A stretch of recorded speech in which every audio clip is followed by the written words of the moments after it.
Om Swastiastu pemirsa Bali TV, kembali kita berjumpa bersama saya Winata, Direktur Pelaksana Harian Bali Pos dalam Bali Pos Talk ya. Dan kali ini kita mengangkat topik dari dunia pemilu karena setahun lagi itu akan dilaksanakan pemilu serentak. Awalnya adalah pemilu legislatif presiden ya. Dan tentu ini menjadi perhatian kita bersama. Tapi ada wacana bagus yang dilontarkan oleh KPU Bali, apa yang disebut dengan Green Election, yang dalam bahasa sederhana kemarin sempat diterjemahkan bagaimana kampanye tanpa baliho. Tapi apakah sesederhana itu sebenarnya konsep dari Green Election ini? Kita mewawancarai Bapak Idewo Agung Gede Lidatawan, Ketua KPU Bali. Kita sapa dulu narasumber kita. Om Swastiastu Pak Ketua. Om Swastiastu. Gimana kabar, sehat?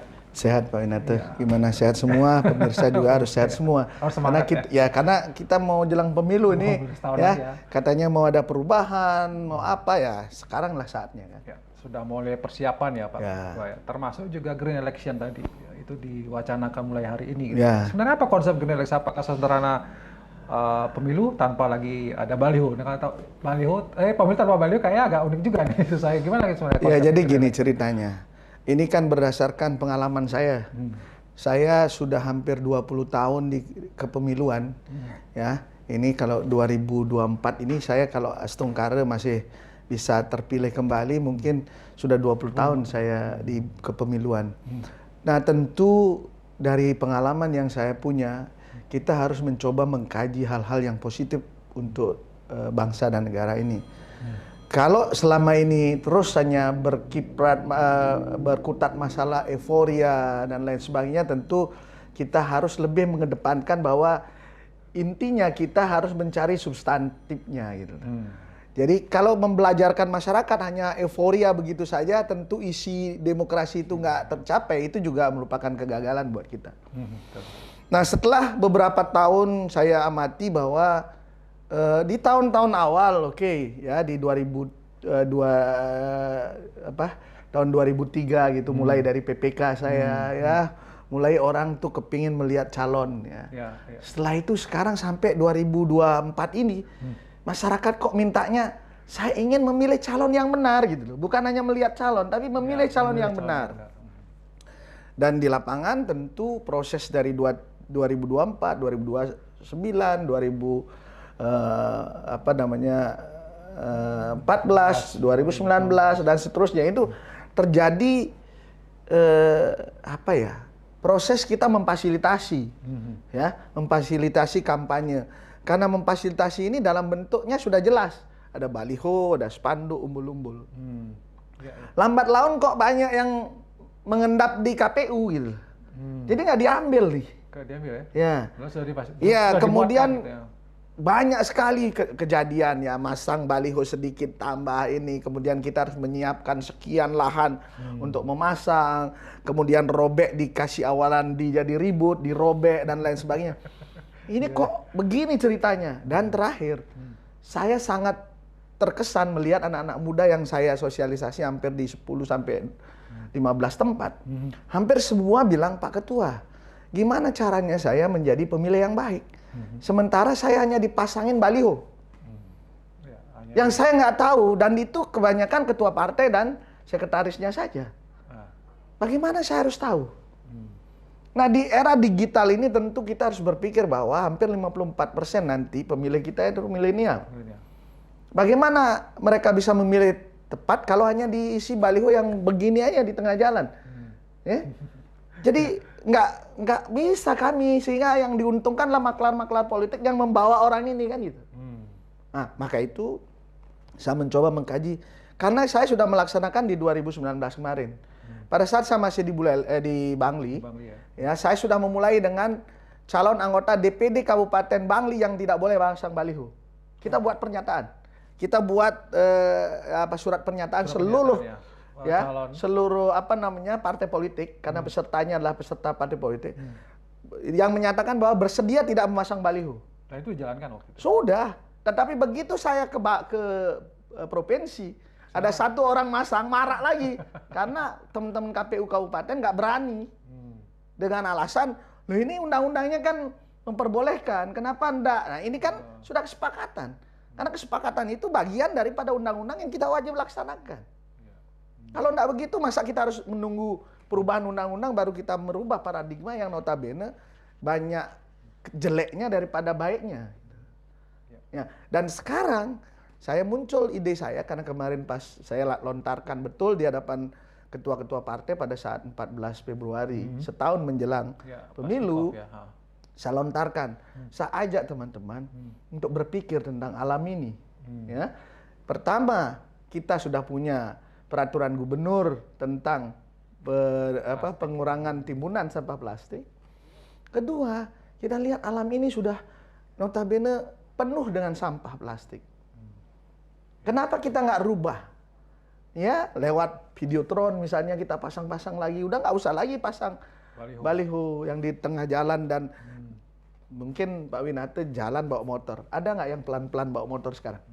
Berapa persen masih masyarakat kita yang pelan-pelan? Itu motor, mobil juga. Dengan padatnya kendaraan ini, apa sempat noleh baliho? Yang paling sempat ditoleh adalah paling HP. Kalau di lampu merah. Efektif nggak? Ternyata enggak. Menurut saya. Ya. Dan kalau kita kaji juga, pemirsa mungkin tahu. Dan masyarakat sudah mengendaki, Pak, kasih kami video pendek di handphone. Kita tahu, oh siapa orang ini, apa yang sudah dibuat oleh bangsa dan negara. Tentu ini jauh lebih mendidik ketimbang euforia yang ongkos pasang akan besar karena kami hanya mencetakkan balihonya. Sehingga hampir 30% baliho yang 2019 masih ada di kantor-kantor KPU. Karena nggak punya ongkos pasang, apalagi ongkos bongkar. Ini kan sesuatu yang sebenarnya hanya euforia.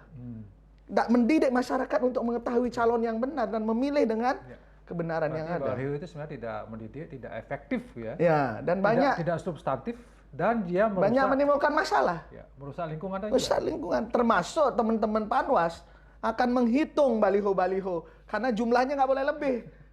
Gimana itu? Spanduk dihitung di masing-masing desa. Kemudian umbul-umbul kalau lebih, itu akan melanggar. Apakah mana yang asli yang dicap oleh KPU, yang mana yang enggak dibuat oleh calon? Ini luar biasa rumitnya, yang notabene nggak ada pembelajaran demokrasi yang baik. Maka itu kita coba, mudah-mudahan aja di Bali ini, kita khususnya, kita bisa oke lah, kita tidak akan fasilitasi itu, mungkin kita fasilitasi dalam bentuk lain. Misalnya kita cetakkan CD, itu misalnya.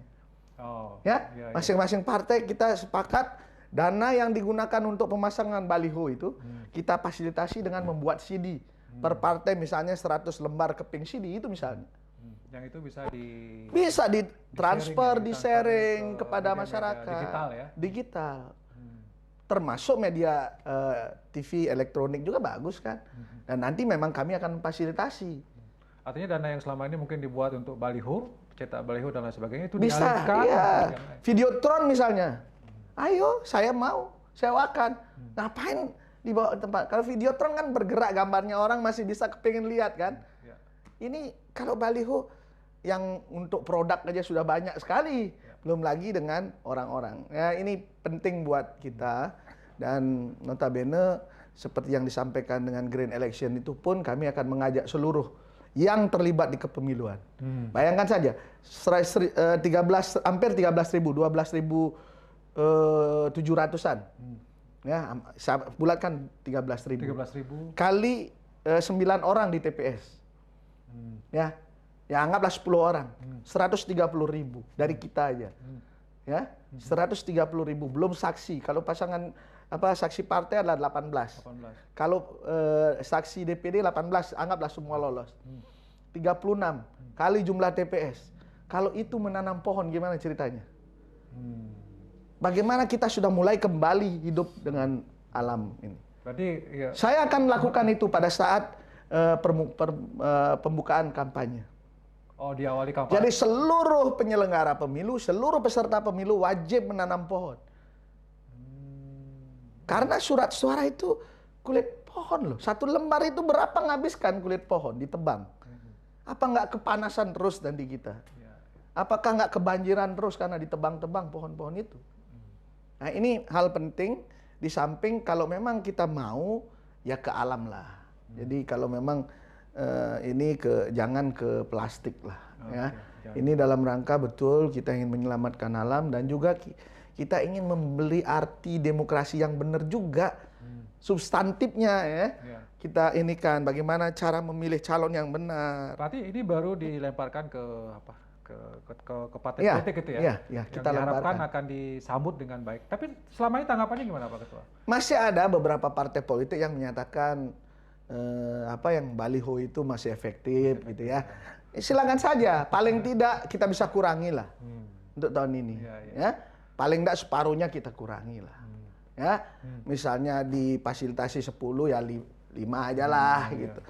Ya biar ada ciri-ciri saja ada ini. Tapi sebenarnya yang sekarang dilihat oleh masyarakat tuh handphone tiap hari. Betul. Media digital yang dilihat oleh Ya kan? terutama pemilih-pemilih milenial ya. Iya kan, karena 54% mereka loh. Kalau mau nyasar mereka mestinya ke situ gitu loh, bukan ke baliho. Bukan baliho lagi. Kalau baliho terlalu tradisional, ya, nanti tidak efektif, kemudian juga merusak lingkungan. Tapi perlu proses juga ya Pak Ketua. Ya artinya Ini wacana kedewasaan daripada ketua-ketua partai ini kita minta.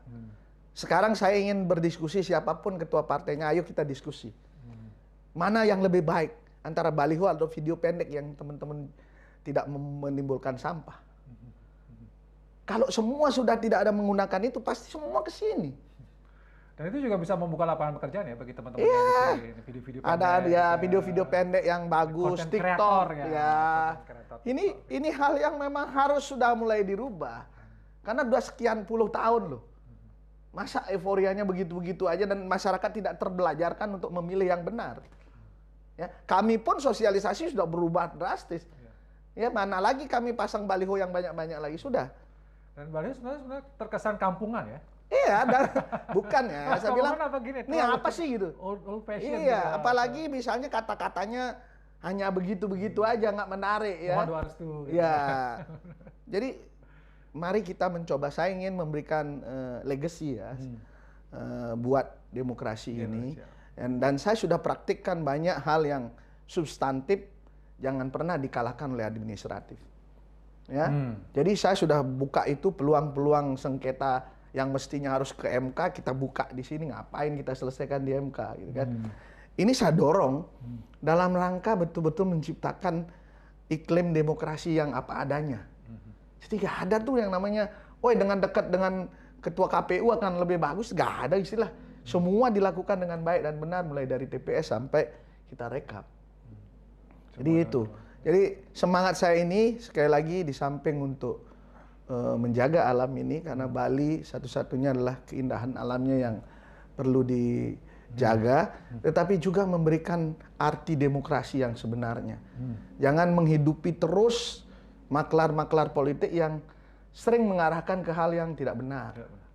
Ya, sehingga masyarakat tidak dengan sendirinya tahu, oh ini ternyata kegiatan sosialnya banyak. Dia itu banyak membantu masyarakat walaupun belum jadi pejabat dan lain sebagainya. Nanti juga dengan lewat media sosial ataupun media digital, saya pikir semua akan bisa menilai dirinya sendiri dan ya bisa dipilih atau enggaknya itu ya karena track recordnya sudah ketahuan gitu lah. Di media sosial Jadi juga bisa dipantau berapa yang viewernya, berapa iya, yang like, iya. gitu ya. Kemudian statement untuk masyarakat, berjuang untuk masyarakat kan mereka yang terekam jelas jejak digitalnya. Baliho kan nggak bicara ya, Iya. dia hanya diam. Gitu. Dan itu lebih banyak ke ini pengurus partai saja, ya kan? Ini yang kita fasilitasi berarti pengurus partainya doang dong, ya kan?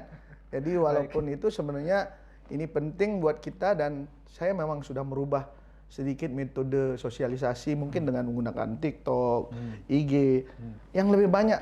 Bahkan kami rekrutmen ad hoc pun kemarin kita lebih banyak di medsos, mereka lebih banyak taunya di Instagram, ya. Termasuk sekarang rekrutmen panitia pendukung ini, ya. Ada staf pendukung yang kami rekrut, malahan mereka begitu saya keluarkan itu hampir ratusan sudah daftar.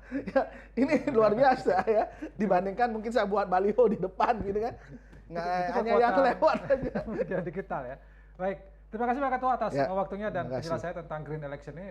Menarik untuk kita terus gedengungkan, wacanakan karena memang demokrasi sebenarnya substantif ya. Jangan sampai yang substantif ini melakukan administrasi, apalagi yang merusak lingkungan gitu ya Pak Ketua. Mudah-mudahan ini menjadi disambut positif oleh masyarakat, terutama juga para peserta pemilu, ketua-ketua partai politik dan calon-calon legislatif nanti dan semua calon yang bertarung di pilkada ini mengikuti dan mau green election. Ini hal yang menarik. Sekali terima kasih Pak Ketua dan terima kasih pemirsa Bali TV atas waktu Anda. Saya tutup Bali Post Talking dengan Parma Santi. Om Santi. Terima kasih, sampai jumpa.